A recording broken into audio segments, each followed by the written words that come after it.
What is up guys? So, ngayon wala pa tayong masyadong gala at yung ating motor ay kailangan na ng maintenance ang kadena. So, naka 40,000 kilometers na tayo sa ating motor. At nakuha ko yung motor na yan galing sa isang buy and sale ay meron ng 10,000 kilometers. So, within 1 year na gamit natin sa motor, nagkaroon agad tayo ng 30,000 kilometers na kilometrahe sa ating motor. So, ibig sabihin, naka 20,000 kilometers agad tayo sa loob ng isang taon. So, 2 years na sa atin ang motor, meron na siya ngayong 40,000 kilometers na kilometrahe. Hindi pa natin napalitan ng sprocket at saka kadena. So, ngayon tayo magpapalit, bukas kasi gabi na pala. So, bukas na bukas, magpapalit tayo. Papakita ko sa inyo kung paano nga ba tayo magpalit ng ating kadena at sprocket set sa ating Sniper 155. So, by the way, Mutaro yung ating nabili. Gawa nung wala tayong makita dun sa gusto nating brand. RK sana. No, sa RK, naghanap ako sa online at saka sa mga tindahan na malapit dito sa amin. Wala na akong makita ng 1447 kasi yung stock ni Sniper 155 ay 1446. So gusto ko maglaki ng konti sa huli. So 1447. Wala akong makita. Lahat ng mga RK ay nasa mababang, maliit na stock sa likod. So 1442 to 1445.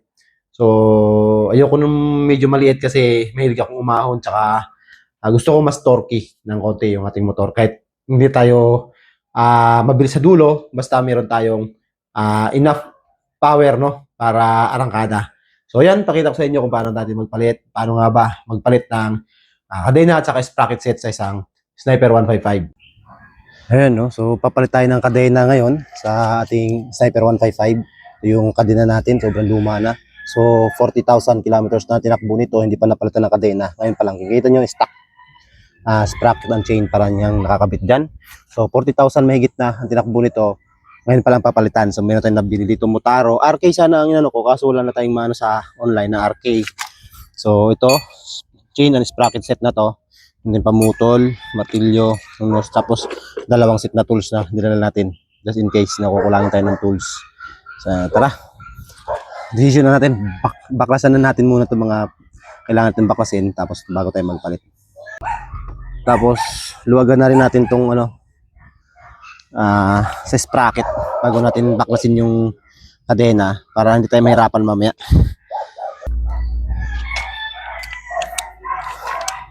Wala tayong impact range kasi ito gamit natin.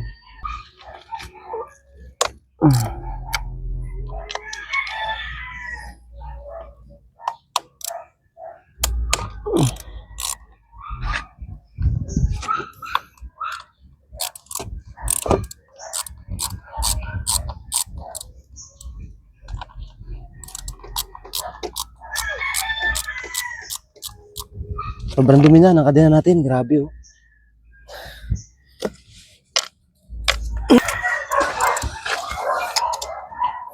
Ayan, so nalawagan ko na to, tatanggalin na lang na.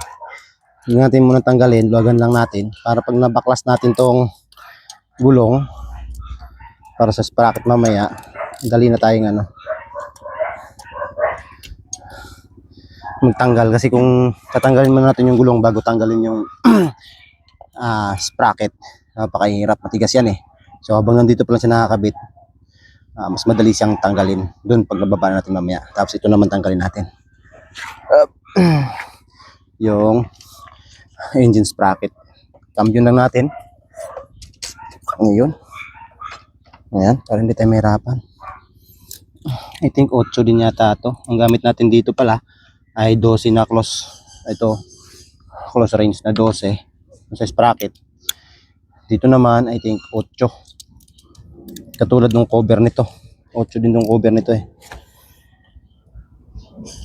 Medyo matigas. Ayun. Lumigay din. So, ayan na. Tanggal na.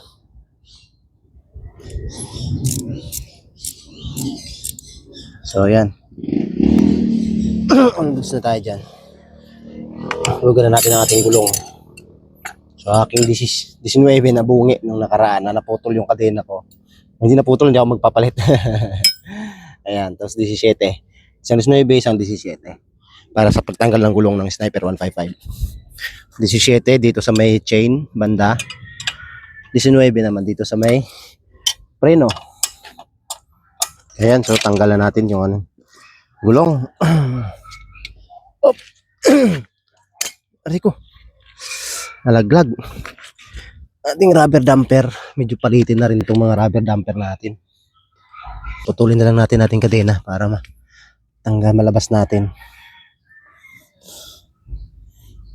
Nakalimutan ko bumili ng panlinis para linisin mo na to sana bago palitan ng bago. Pero wala tayong pang spray yung panlinis na ano. Yung brake cleaner sana pwede dito. O chain cleaner pwede rin. Labas dito chain cleaner kaso. Ay, nalimutan ko umorder. Yung pamutol ko nga ng kadena. Ito, niram ko lang sa kapitbahay at yung order ko hindi pa dumating.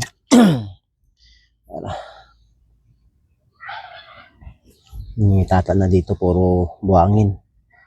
Putik. Huwag tayong panapin.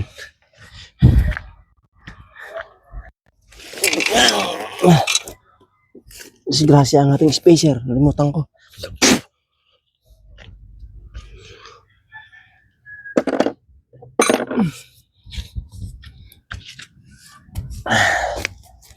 Ayan, no? So nagagawa tayo ng motor natin, puro DIY na tayo ngayon.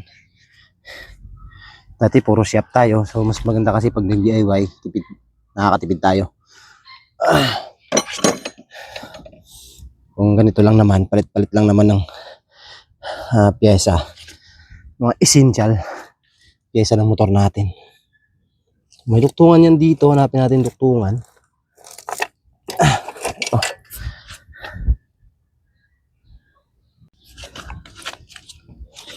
Ayan, so naputol na natin ang ating kadena. Ito, putol na. Wala na. So, tips ko sa inyo mga bossing. Pag ano kayo ng motor nyo, ito, yung duktungan, ito yung panduktong o yung lock ng kadena. Tago nyo to dahil napaka-importante nito. In case na maputulan kayo sa daan, meron kayong panduktong. So, meron kayong pang ano ng motor nyo. Diba? Tago nyo to, lagay nyo lagi sa toolbox nyo, baon-baon nyo pag nagra-ride kayo. So, yan ang diskarte ko. Ayan, no? Tapos may dala kayo laging pamutol. Ako wala dalang pamutol, pero nag-DIY na ako. Nung naputulan ako, nupukpok ko lang ng, ano yan, plies, tsaka tools. So, ayan, no? Pati yung lock, nandyan lang. So, in case na maputulan kayo sa daan, meron kayong panduktong. Ayan. Tapos dala kayo ng ilang piraso nito. Putol kayo ng ilang piraso nito. Lumang kadena, panduktong. In case na may damage yung kadena nyo, saka huwag kayong magpapalit basta-basta ng kadena ng iba-ibang size. Ako lagi 428. 428 lagi itong ano, nagamit natin. Itong ano, stock, hindi ko alam kung ano to, pero sa mga motor ko dati, lagi akong nag 428. Yung binili ko ngayon 428. Tignan ko kung anong size nito. TRS pala itong ano nito. 428 din. Oh, good thing 428 din pala to. Luma natin na kadena. So, tabi natin muna.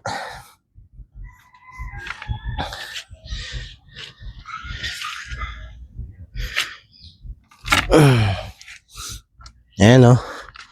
So, gagawin natin. Ay, kunting punas lang. Saka natin pawashing to. Pag natapos, pawashing na lang natin. Grabing dumi. Tapos tanggalin na natin ng tuluyan tong ano spray. Hindi ko muna tinanggal lahat kasi makalat dito sa pwesto ko. Ito kasi sa amin. Masikip yung pwesto, tsaka mahirap pa ibaba motor doon. Kaya dito ako sa may parkingan ko, doon sa may tabing daan, dito ako nagpaparada ng motor.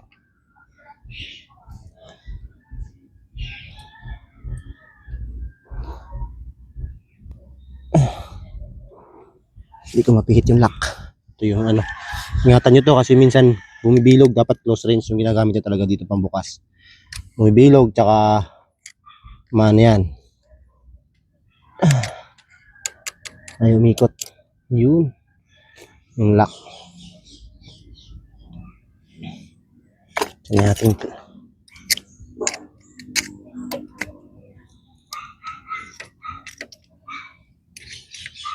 Kaya kailangan invest kayo sa tools. Tools talaga yung pinakano. Kasi pag may kumpleto kayong tools, kahit wag na yung mga impact rings na lang, mayroon kayong close rings na ganito.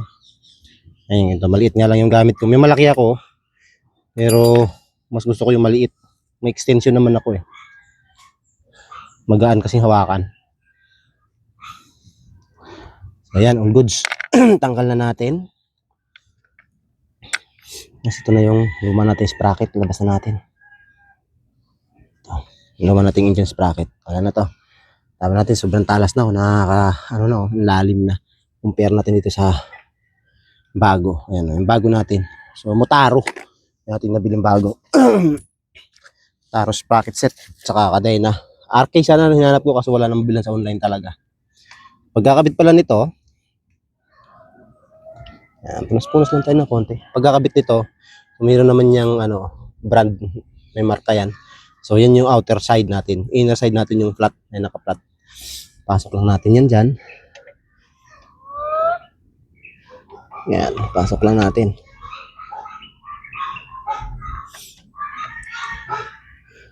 Hanapan nyo lang yung pabor na. Dapat may play yan mga bossing May kunting play yan, yung tumatabi-tabingin na konti. Huwag naman yung yung buo yung natin dito, yung ihi natin dito sa ating ano man tawag dito, sigunyal sa loob. Dapat hindi gumagalaw yan. Ito lang, sumasayaw-sayaw ng konti itong ating sprocket, no? Kasi kapag walang play yan, nung siguro bili na lang kayong bago. Order kayong bago. Baka masikip kasi yung So, ayan. Tapos, pasok natin to.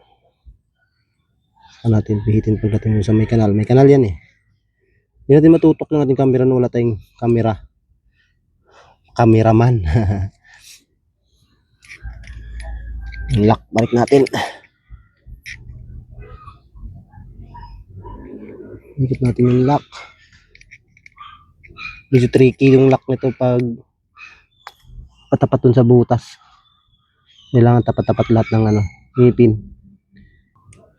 Yun, umikutin sa wakas.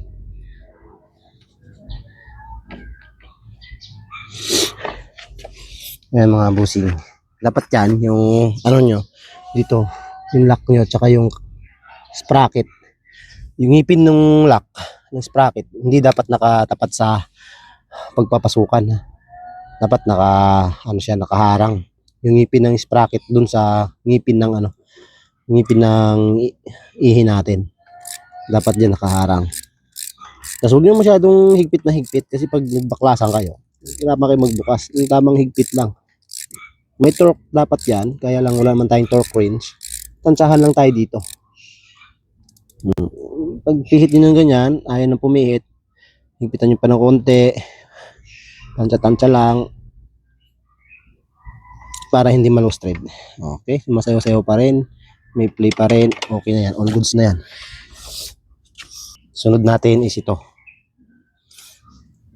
Pero balik pa rin natin yung ating itong guide natin, chain guide natin dito. May chain guide kasi ito. Ayan Huwag natin tanggalin to. Huwag natin alisin. Balik pa rin natin pagkatanggal mamaya. Ayan natin to para mailagay na natin yung sprocket. Ayan. Ginagawa ko dito, hindi ko pinagpalit yung nut. Pinipwesto ko sa isang pwesto na yung pagkakabalik ng nut parehas pa rin.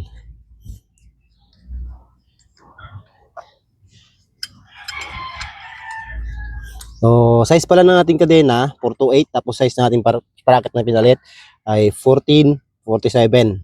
Itong kasi 46 tong stock ni ni Sniper. 1446. Ayan Ano ko kaya matanggal? Masikip.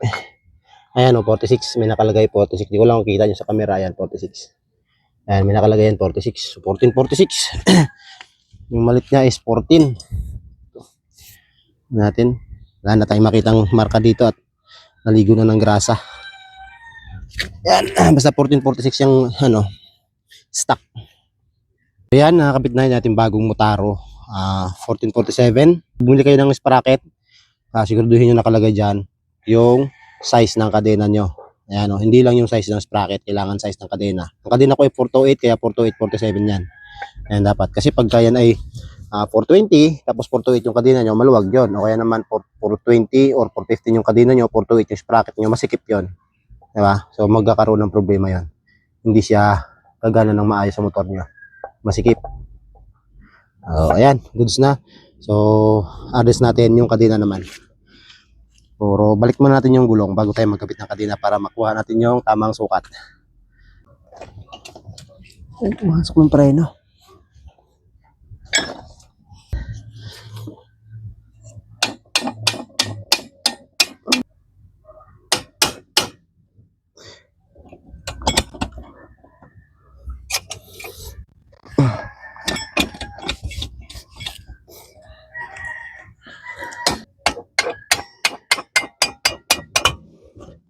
Okay.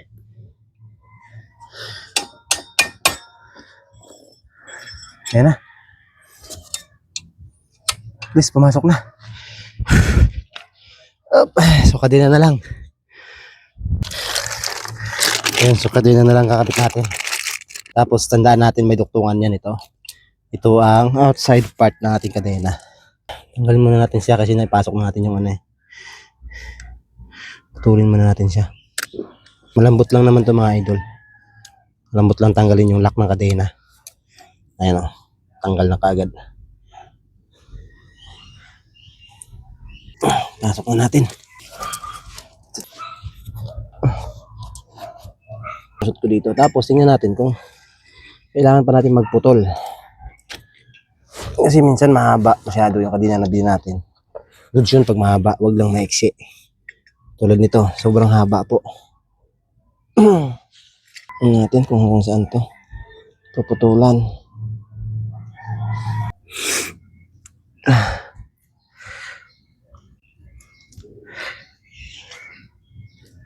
Ayan.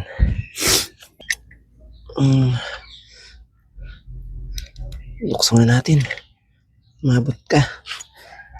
Oops. Yun. Ayan. Ayan, sakto na yan. Ayan. Sasakto na yan. May space pa tayo mag-adjust. Tapos, balik na natin ang lock.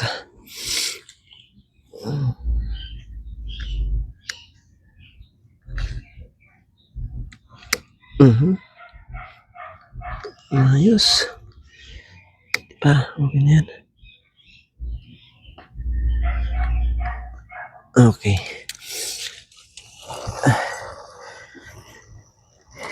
Ayan, goods na. Bago na tayong kadena. At sprocket set. Tapos testing natin kung ano magiging performance niyan. Kung nagkaroon ba ng magandang hatak motor natin.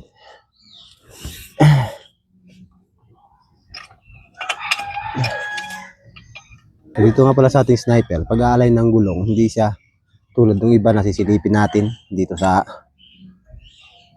kabilaang side ng swing arm, kung pares ba silang layo. Kasi magkaiba talaga ang layo ng swing arm ng sniper natin. Yung kaliwat kanan, magkaiba yan. So, pakiramdaman nyo dito sa preno at dito sa right side, sa maliit na space, kung wala bang gaywang. Kung walang gaywang, goods na yan. So, kayo maghigpit ng, saka bukod sa walang gaywang, walang sabit. No? So, yung pre-wheel niya, maganda dapat ang pre-wheel niya. Dapat nakapag-pre-wheel siya ng mahaba. Nang kahit walang ka-effort-effort na tulak. Tulad nito. Ayan. Ganyan dapat ang pre-wheel niyan. Tapos dapat center lagi dito. Goods na yan. Ipit na lang natin. Sabihin na natin. Okay na yung sabihin na natin. Saka natin higpitan yung ating caliper. So after nyo mahigpitan lahat to, check nyo kasi humihigpit din yan kadena habang nahihigpitan nyo. Humihigpit din siya. Check nyo.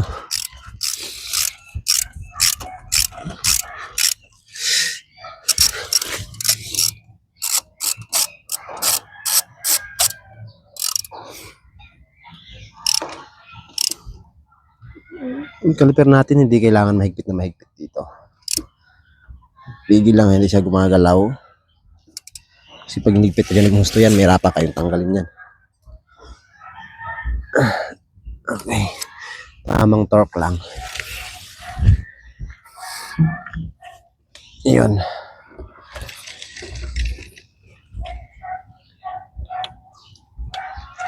So, goods na. Yung ganyan laro ng kadena, goods na yan.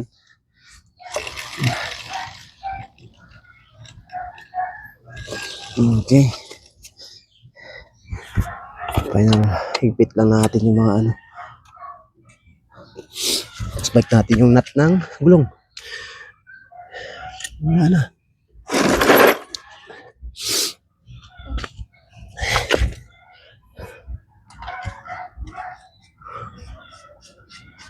Okay na yan. All goods na tayo. Testing natin at review natin.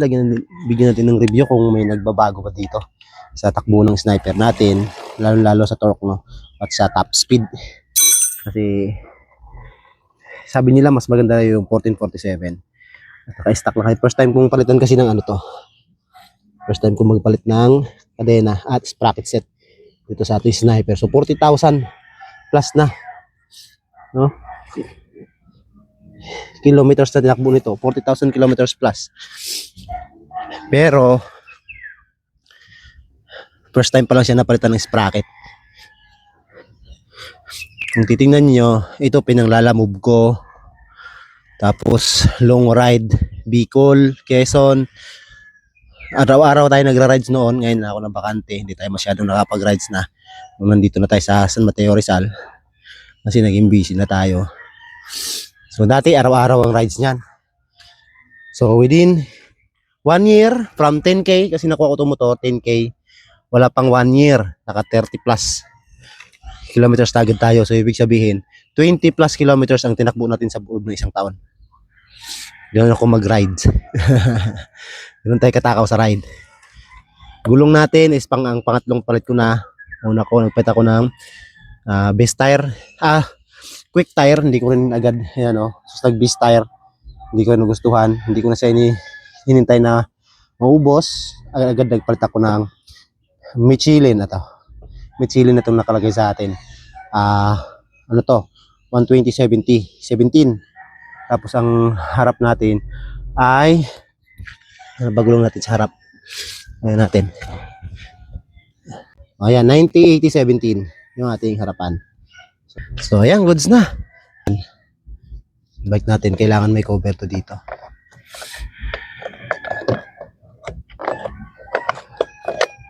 Tanggalin na lang natin pag nagpa-washing tayo para ma-sprayhan natin yung loob.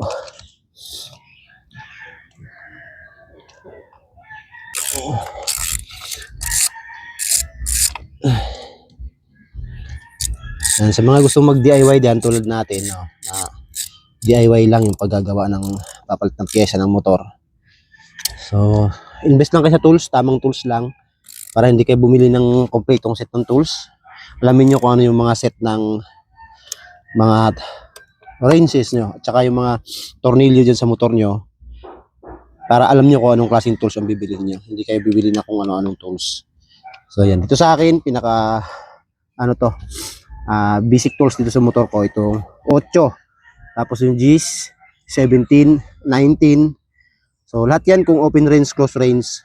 Dapat may open range kayo, may close range din kayo. Tapos bili kayo ng extension tulad nito. May maiksi, may mahaba. May mabibili naman yan. Para sa mga dukutin. No? Basta 10, 8, 12, 13, 17 at 19. Yan ang pinaka-essential na tools dito sa Sniper 155. So yan. Kahit change oil, ako na rin nag-change oil nito, kaya DIY na lang tayo. Pagka PMS na lang, yung mga full PMS, dinadala natin sa siyempre sa mga motorcycle shop para hindi tayo mahirapan. So, all set na, bibigay na lang tayo ng review patungkol dito sa ating bagong inabit na pyesa, no. Ayan. Motaro, kasi wala na tayong mabilhan ng RK. So ito, Motaro, 47 teeth, 428 na kadena, tsaka 14 na engine sprocket. Ayan. So, next video natin dito, most probably is yung ating review patungkol sa torque and top speed dito sa ating bagong sprocket and chain set ng ating Sniper 155. Yan, sa ngayon, hanggang dito na lang muna yan. So, yun yung mga tools na gamit natin. Kompleto tayo ng tools. Kahit kotse, pwede natin gawin.